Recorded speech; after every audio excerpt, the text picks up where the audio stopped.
Is magic really Superman's biggest weakness? We hear it all the time, but let's break it down. It's not like he crumbles at the sight of a magic wand.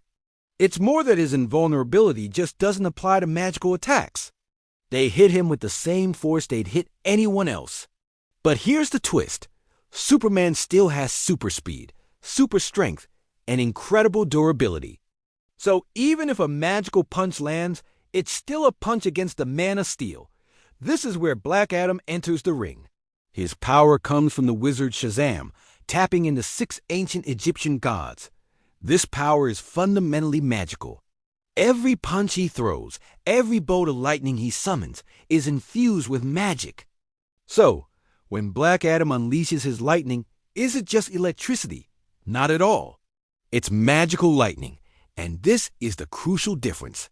Superman has absorbed the energy of 1,000 suns, so regular lightning is like a static shock to him.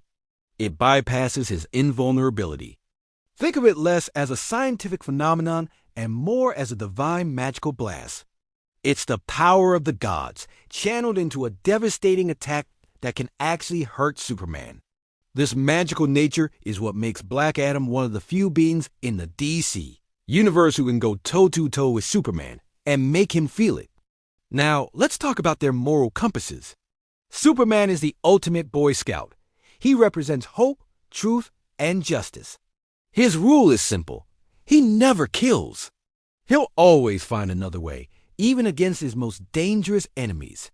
He'll exhaust every option to incapacitate and imprison, but he draws a hard line at taking a life. This is his strength, but in a fight to the death, it can also be a tactical disadvantage. Black Adam, on the other hand, comes from a different time and a different code.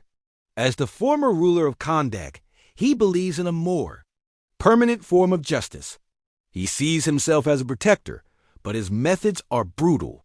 If he deems someone a threat to his people or his vision of order, he will not hesitate to eliminate them.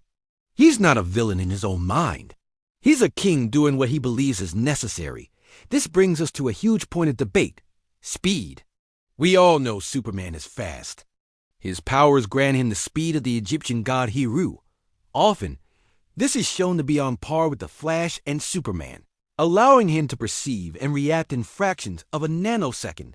So for the sake of a fair fight, let's say their combat and reaction speeds are equalized. This removes the Superman just blitzes him argument and forces us to look at their other abilities. With speed off the table, the fight becomes a brutal clash of strength, durability, and raw power. It's a slugfest where every magical punch from Adam connects and every sun-fueled fist from Clark finds its mark. This makes the fight far more interesting than a simple race. So who would go for the kill first? The answer is obvious: Black Adam. His warrior mentality and ancient code mean that if the fight gets serious, lethal force is absolutely on the table. He wouldn't think twice. Superman would be holding back, trying to contain Adam without causing permanent harm. But what happens when Superman is pushed to his absolute limit?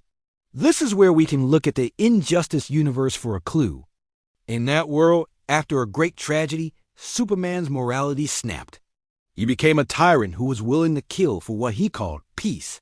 An Injustice-style Superman, one who has abandoned his no-kill rule, is perhaps the most terrifying force in the universe. If this version of Superman were to fight Black Adam, all bets would be off. It would be a devastating battle with no restraints on either side. That's the question we love to debate.